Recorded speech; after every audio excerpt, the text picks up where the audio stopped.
लीजिए सुनिए शरत चंद्र चट्टोपाध्याय के लिखे उपन्यास देना पावना के 18वें भाग को मेरी यानी समीर गोस्वामी की आवाज में। जीवानंद ने पुकारा, अलका। षोडशी ने कहा, कहिए। जीवानंद बोला, तुम्हारे यहां तमाकू वमाकू की व्यवस्था नहीं है क्या? षोडशी ने एक बार सिर उठाकर देखा, फिर सिर झुका लिया। उत्तर न पाकर जीवानंद ने जोर से एक सांस छोड़कर कहा, ब्रजेश्वर का भाग्य अच्छा था। देवी रानी उसे पकड़ जरूर लाई थी, लेकिन अम्बरी तमाकू पिलाई थी और भोजन के बाद दक्षिणा दी थी। विवाह की बात अभी नहीं उठाऊंगा। मैं पूछता हूं, तुमने बंकिम बाबू का वो उपन्यास पढ़ा तो है? षोडशी ने तय किया था कि ये दुष्ट आज उसका चाहे जितना अपमान करे वो चुपचाप सह लेगी, किंतु जीवानंद के कहने ने एकाएक जाने कैसे उसके निश्चय को डिगा दिया। उसने कह डाला, आपको पकड़कर लाया जाता तो वैसी ही व्यवस्था रहती, उलाहना न देना पड़ता। जीवानंद ने हंसकर कहा, ठीक है, खींचतान और रस्सी से बांध डालना ही लोगों की नजर में पड़ता है। भोजपुरी प्यादा भेजकर बंधवाना ही बस्ती के सब लोग देखते हैं, परंतु जो प्यादा आंखों से देखा नहीं जाता। हाँ अलका, तुम्हारे शास्त्र ग्रंथों में उसे क्या कहते हैं? कामदेव। क्यों? खूब है वो। षोडशी का मुंह लाल हो उठा। वो मुंह नीचा किए चुपचाप बैठी रही। जीवानंद ने कहा, कुछ अनुरोध था, लेकिन आज अब उठूं। तुम्हारे सेवकों को यदि खबर लग गई तो वे ठीक तरह से जमाई का आदर नहीं करेंगे। यहां तक कि शायद वे ये विश्वास ही न करना चाहेंगे कि मैं ससुराल में आया हूं। सोचेंगे शायद मैं प्राण बचाने के लिए झूठ बोल रहा हूं। षोडशी कुछ नहीं बोली। इस अप्रिय हंसी से उसे कैसी लज्जा अनुभव हुई, ये उसने मुंह उठाकर जानने ही नहीं दिया। उत्तर न पाकर जीवानंद कई मिनट तक उसकी ओर ताकता रहा और फिर सचमुच ही उठ खड़ा हुआ। बोला, अंबरी तंबाकू का धुआं फिलहाल पेट में न जाने से भी काम चल जाता, किंतु जो धुआं नहीं है, ऐसी कोई चीज पेट में न पड़ने से अब तो खड़ा भी नहीं रहा जाता। सचमुच कुछ नहीं है अलका? षोडशी फिर भी चुप ही रहती, किंतु उसका नाम लेकर जो अंत में प्रश्न किया गया उसने उसे चुप नहीं रहने दिया। उसने सिर उठाकर कहा, कुछ क्या, शराब? जीवानंद ने हंसकर सिर हिलाया। बोले, आपकी भूल हुई, उसके लिए और आदमी है, वो तुम नहीं हो। अपने को समझ पाने की तुमने काफी सुविधा दी है, और चाहे जो अपवाद दूं, पर अस्पष्टता का अपवाद नहीं दे सकूंगा। इसलिए तुम्हारे निकट अगर कुछ मांगना ही हो तो मैं ऐसा कुछ मांगना चाहता हूं जो मनुष्य को जीवित रखे, मौत की ओर न ठेल दे। दाल भात मिठाई मंडा चिवड़ा लाई, जो कुछ हो दो, खाकर जान बचाऊं। नहीं है क्या? षोडशी स्थिर दृष्टि से देखती रही। जीवानंद कहने लगा, सवेरे आज मन की दशा अच्छी न थी। शरीर की बात उठाना तो बेकार है, कारण तंदुरुस्त देह कैसी होती है मैं नहीं जानता। सवेरे एकाएक नदी के किनारे टहलने निकल पड़ा। किनारे किनारे कितनी दूर तक चला गया कह नहीं सकता। लौटने को जी ही नहीं चाहा। सूर्यदेव अस्त हो गए। अकेले मैदान के बीच में खड़े होने से कैसा अच्छा लगा ये कह नहीं सकता। केवल तुम्हारी याद आने लगी। जान पड़ता है इसी से लौटते समय फिर घर नहीं गया। भूख प्यास लिए हुए ही आकर उस मनसा वृक्ष के पीछे आकर खड़ा हुआ। देखा, द्वार खुला हुआ है, दीपक जल रहा है। पिस्तौल के बिना एक कदम भी घर के बाहर नहीं रखता। वो पॉकेट में ही थी। फिर भी रोए खड़े होने लगे। जानता तो हूं साहबजादे लोग आड़ में ओट में कहीं निश्चय हैं। एकाएक पत्तों की संधि से झांक कर देखा, जमीन के फर्श पर तुम चुपचाप बैठी हो। बस अपने को संभाल न सका। हाँ, तो सचमुच कुछ खाने के लिए नहीं है? षोडशी ने घड़ी भर दुविधा में रहकर कहा, लेकिन घर जाकर तो भोजन कर ही सकेंगे। अर्थात मेरे घर की खबर तुम मुझसे अधिक जानती हो, कहकर वो जरा हंसा, किंतु वो हंसी बंद होने के पहले ही षोडशी एकाएक कह उठी, आपने दिन भर खाया नहीं और घर में आपके खाने पीने की व्यवस्था नहीं है, ये कभी हो सकता है? कंठ के एक स्वर में उत्तेजना की झलक छिपी नहीं रही, किंतु दूसरे आदमी ने बिल्कुल भले मनुष्य की तरह शांत स्वर में कहा, हो ही नहीं सकता। मैंने नहीं खाया, इसलिए और एक आदमी उपवास करके थाली परोसे राह ताकता रहेगा, ये व्यवस्था तो मैंने कर नहीं रखी। आज व्यर्थ गुस्सा करने से कैसे काम चलेगा अलका। ये कहकर जरा हल्की हंसी हंसकर फिर उसने कहा, आज चलता हूं, किंतु यदि सचमुच ही रहा ना गया और फिर किसी दिन आ गया तो तुम अप्रसन्न न हो पाओगी, ये कहे जाता हूं। इस आदमी की बिल्कुल ही विशृंखल जीवन यात्रा का जो रूप एक दिन षोडशी ने अपनी आंखों से देखा था, वो उसे याद आ गया।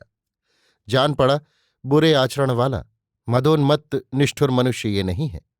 जो जमींदार झूठ के द्वारा उसका सर्वनाश करने के लिए तैयार हुआ है, वो और ही कोई है। जिसने मंदिर से विदा होने के लिए उसे बिना किसी संकोच की आज्ञा दी है, वो और कोई है। फिर भी एक बार उसके मन में दुविधा आई, लेकिन तुरंत ही अस्फुट स्वर में उसने कहा, थोड़ा सा देवी का प्रसाद रखा है, लेकिन ये क्या आप खा सकेंगे? खा क्यों ना सकूंगा, ये कहो। कहकर वो फिर आसन पर भली भांति जम गया। बोला, प्रसाद नहीं खा सकूंगा, जल्दी ले आओ, एक बार तुमको दिखा दूं कि देवी देवता के ऊपर मेरी कैसी अटल भक्ति है। षोडशी ने सामने के स्थान को पानी छिड़क कर हाथ से साफ कर दिया और रसोई में जाकर शाल के पत्ते में देवी का प्रसाद जो कुछ था वो उठा लाई और जीवानंद के सामने रख दिया। खाइए यदि खा सकें। जीवानंद ने गर्दन हिलाकर कहा, यह देखना ना होगा, लेकिन ये तो तुम्हारे लिए है। षोडशी ने कहा, अर्थात आपके लिए अलग लाकर रखा था या नहीं, ये पूछ रहे हैं। जीवानंद हंस पड़ा। बोला, नहीं जी नहीं, ये मैंने नहीं पूछा। मैं पूछता हूं, और तो नहीं है? षोडशी ने कहा, नहीं है। तब तो ये पराये मुंह का कौर छीन कर खाना है अलका। षोडशी ने कहा, पराये मुंह का कौर छीन कर खाने से क्या आपको हजम नहीं होता? इस बात का उत्तर जीवानंद मुस्कुराकर न दे सका। बोला, क्या जाने, निश्चय से कुछ भी नहीं कहा जा सकता अलका, लेकिन इसे जाने दो। तुम क्या खाओगे? बल्कि इसमें से आधा रख लो। षोडशी ने कहा, उससे मेरा भी भला न होगा और आपका भी पेट नहीं भरेगा। जीवानंद ने जिद करके कहा, ना भरे, लेकिन तुमको तो सारी रात भूखे न रहना पड़ेगा। आज खाने पीने का ध्यान भी षोडशी को नहीं था। जीवानंद ना आता तो भी ये सब पड़ा रहता, वो इसे शायद छूती भी नहीं, किंतु ये सब बात कहकर उसने कहा, भैरवियों को भूखे रहने का, अनाहार का अभ्यास करना पड़ता है। इसके सिवा मेरी एक रात के कष्ट की चिंता करके आप कष्ट न पाए, बल्कि व्यर्थ देर न करके भोजन करने बैठ जाएं। देवी देवता के प्रसाद के ऊपर अपनी अटल भक्ति का साफ साफ प्रमाण दीजिए। जीवानंद ने कहा, सो देता हूं, लेकिन तुमको भूखा रहना पड़ेगा, ये जानकर वो उत्साह अब नहीं है। अच्छा, कुछ कम उत्साह से ही आरंभ कीजिए। जरा हंसकर षोडशी ने कहा, मुझे वंचित करने का और नया अपराध आपको नहीं लगेगा, लेकिन जैसे आप तर्क कर रहे हैं उससे मुझे लज्जा मालूम होती है। अब तर्क न करे, प्रसाद खाइए। जीवानंद ने फिर कुछ आगे न कहकर खाना शुरू कर दिया। 2-1 मिनट के बाद उसने एकाएक षोडशी के मुख की ओर देखकर कहा, 15 बरस के लगभग हुए, क्यों है ना? आज एक बड़ा आदमी हो सकता था। षोडशी चुपचाप उसकी ओर ताकती रही। 15 बरस के लगभग पहले का इशारा उसने समझा, लेकिन इसके बाद नहीं समझ पाई। जीवानंद कहने लगा, और सब छोड़कर शराब की ही बात लेता हूं। मरने बैठा हूं, सो तो तुम अपनी आंखों से देखा ही हो, लेकिन ऐसा कोई सख्त आदमी नहीं है जो मुझे उससे मुक्ति दिला दे। शायद अब भी समय है, शायद अब भी बच सकता हूं। लोगी मेरा भार अपने सिर अलका। षोडशी ने भीतर ही भीतर आंखें मूंद लीं।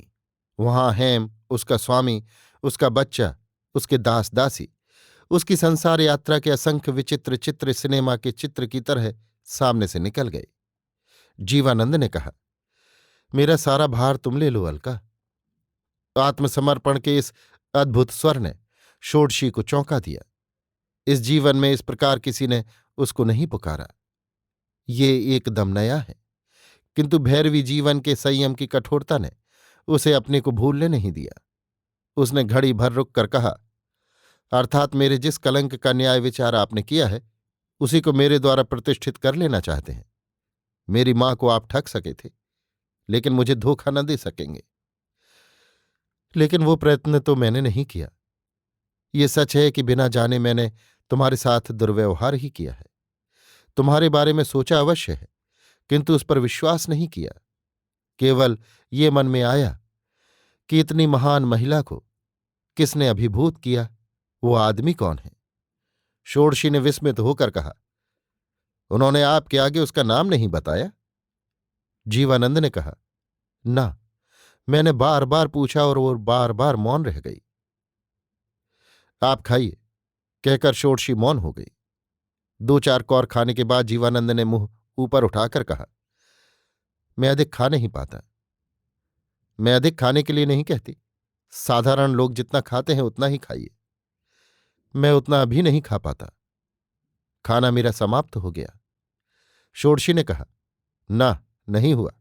प्रसाद के ऊपर अभक्ति दिखाने से मैं अपने साहबजादे के लोगों को बुला लूंगी। जीवानंद ने हंसकर कहा, सो तुम न कर सकोगे। तुम्हारी शक्ति मैं जानता हूं। पुलिस के दल से लेकर मैं मजिस्ट्रेट साहब तक एक दिन उसका उदाहरण देख गए हैं। तुम्हारी मां, जो एक दिन तुमको मेरे हाथों में सौंप गई है, उसे अस्वीकार करना तुम्हारी शक्ति के बाहर है। षोडशी चुप हो गई। जीवानंद हाथ मुंह धोकर बोला, समय कैसे बीत जाता है जान ही नहीं पाता। खासकर नौकरों की कोठरी में जाने के भय से तुम्हारा वो हाथ जोड़कर रोना शायद तुम भूली न होगी। षोडशी ने कहा, नहीं। जीवानंद ने कहा, फिर मेरा वो दर्द, सूने घर में अकेली तुम और मैं, अंत में तुम्हारी ही गोद में सिर रखकर मेरी रात कटी। फिर उसके बाद की घटनाओं को सोचते अच्छा नहीं लगता। तुम्हें घूस देने की बात याद आने पर मेरा शरीर तक मानो लज्जा से सिहर उठता है। उस दिन जब पुरी में मेरी ऐसी दशा हो गई कि जान पड़ता था बस अब मरा, उस समय प्रफुल्ल ने कहा, दादा, अलका को एक बार बुला लीजिए। मैंने कहा, वो आएगी क्यों? प्रफुल्ल ने कहा, जबरदस्ती। मैंने कहा, जबरदस्ती पकड़ लाने से क्या लाभ होगा? उसने उत्तर दिया, मालकिन एक बार आए तो उसके बाद इसके हानि लाभ का हिसाब होगा। उसे तुम नहीं जानती, किंतु इतना बड़ा तुम्हारा भक्त और न होगा। इस भक्त आदमी का परिचय प्राप्त करने के लिए षोडशी के मन में कुतूहल अवश्य हुआ, किंतु उस इच्छा को उसने दबा लिया। जीवानंद ने कहा, रात अधिक हो गई, अब तुमको बैठा नहीं रख सकता। अब मैं जाऊं? क्यों? षोडशी ने कहा, आपकी वो जो काम की बात थी। काम की बात है, किंतु वो क्या विशेष आज थी? अब मुझे याद नहीं आ रही है। अब तो केवल एक ही बात मन में है कि तुम्हारे साथ बातें करना ही मेरा काम है। मेरा कहना बहुत खुशामद के समान लगा होगा, क्यों है ना? लेकिन इसके पहले ये भी न जानता था इस तरह चापलूसी भी मैं कर सकता हूं। हाँ अलका, तुम्हारा क्या सचमुच फिर ब्याह हुआ था? षोडशी ने मुंह उठाकर कहा, फिर कैसा? मेरा सच्चा ब्याह तो केवल एक ही बार हुआ है। जीवानंद ने कहा, और तुम्हारी मां ने तुम्हें जो मुझको दिया था, क्या वो सत्य नहीं है? षोडशी ने तुरंत बिना संकोच के कहा, ना, वो सत्य नहीं है। मां ने मेरे साथ जो रुपए दिए थे, आपने खाली उन्हें ही लिया था, मुझे नहीं लिया। ठगने के सिवा उसके भीतर कहीं लेश मात्र भी सत्य नहीं था। जीवानंद जमकर बैठा रहा, किसी प्रकार का उत्तर देने का प्रयत्न तक नहीं किया। जब इसी तरह लगभग 5 मिनट बीत गए, तब षोडशी मन ही मन चंचल हो उठी और धीमी पड़ती हुई बत्ती की लौ को तेज करते समय उसने देखा जीवानंद जैसे एकाएक ध्यानस्थ हो बैठा है। आज ध्यान भंग करने में उसे दुविधा मालूम पड़ी, किंतु क्षण भर बाद जब जीवानंद ने आप ही आप बात की, तब जान पड़ा जैसे कोई बहुत दूर से बोल रहा है, अलका, तुम्हारी ये बात सच नहीं है। कौन सी बात? जीवानंद ने कहा, तुमने जो समझ रखी है। मैंने सोचा था वो कहानी कभी किसी से न कहूंगा, किंतु उस किसी में आज तुमको नहीं रख पा रहा हूं। तुम्हारी मां को मैंने ठगा था, लेकिन तुमको नहीं ठग सकता। मेरा एक अनुरोध रखोगी? कहिए। जीवानंद ने कहा, मैं सत्यवादी नहीं हूं, किंतु आज की मेरी बात पर तुम विश्वास करो। तुम्हारी मां को मैं जानता था। उनकी लड़की को पत्नी के रूप में स्वीकार करने की मेरी इच्छा न थी, केवल उसके रुपयों पर दृष्टि थी। किंतु उस रात को हाथों हाथ जब तुम्हें पाया तब नहीं कहकर लौटा देने की इच्छा भी फिर नहीं हुई। तब क्या इच्छा हुई थी? जीवानंद ने कहा, जाने दो उसे। शायद अंत तक सुनने पर आप ही उसे समझ पाओगे, और तुम्हारे उस समझने में मुझे हानि के सिवा लाभ न होगा। किंतु इन लोगों ने तुम्हें जो कुछ समझाया था वो वही या वैसा ही नहीं था। मैं तुमको छोड़कर भागा नहीं था।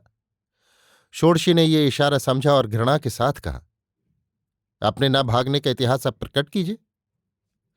उसके कठोर स्वर को लक्ष्य करके जीवानंद मुस्कुराया। अलका, मैं नासमझ नहीं हूं। यदि प्रकट ही करूं तो उसका सब फलाफल जानकर ही करूंगा। जानती हो, तुम्हारी माता के इतने भयानक प्रस्ताव पर भी क्यों मैं सहमत हुआ था? एक औरत का हार मैंने चुराया था। सोचा था रुपए देकर उसे शांत कर दूंगा। वो शांत हो गई, किंतु पुलिस के सुपरिंटेंडेंट उससे शांत नहीं हुए। 6 महीने के लिए जेल गया। वो जो पिछली रात बाहर निकला था, उसके बाद फिर लौटने का अवकाश नहीं मिला। षोडशी ने सांस लेकर कहा, उसके बाद? जीवानंद ने वैसे ही हल्के से हंसकर कहा, उसके बाद भी कुछ बुरा नहीं हुआ। जीवानंद बाबू के नाम और भी एक वारंट था। महीना सवा महीना पहले रेलगाड़ी में वो एक साथ के यात्री का मनी बैग लेकर अंतर्धान हो गए थे। फलस्वरूप और भी 1.5 साल की सजा हो गई। सब मिलाकर 2 साल तक लापता रहने के बाद बीज गांव के जमींदार बाबू ने जब रंगमंच पर फिर प्रवेश किया, तब कहाँ थी अलका और कहाँ थी उसकी मां। जीवानंद की आत्मकथा का एक अध्याय समाप्त हुआ। उसके बाद दोनों ही चुपचाप हो गए। कितनी रात होगी? जान पड़ता है अब अधिक रात बाकी नहीं है। तब फिर अंधेरे में घर जाने की आवश्यकता नहीं है। आवश्यकता नहीं है इसका मतलब? षोडशी ने कहा, कंबल बिछाती हूं, आप विश्राम कीजिए। जीवानंद की दोनों आंखें आश्चर्य से फैल गईं। उसने कहा, विश्राम करूंगा यहां? षोडशी ने कहा, हानि क्या है? जीवानंद ने कहा, लेकिन बड़े आदमी जमींदार को यहां कष्ट जो होगा अलका। षोडशी ने कहा, होने पर भी रहना होगा। गरीब का दुख आज थोड़ा सा जान जाइए। जीवानंद चुप हो गया। उसकी आंखों के कोनों में आंसू आ रहे थे। उसका जी चाहा कि कहे, मैं सब जानता हूं, लेकिन समझाने वाला आदमी तो मर गया है। किंतु ये न कहकर उसने कहा, यदि सो गया अलका? अलका ने शांत भाव से उत्तर दिया, ये संभावना तो है ही। अभी आप सुन रहे थे शरत चंद्र चट्टोपाध्याय के लिखे उपन्यास देना पावना के 18वें भाग को मेरी यानी समीर गोस्वामी की आवाज में।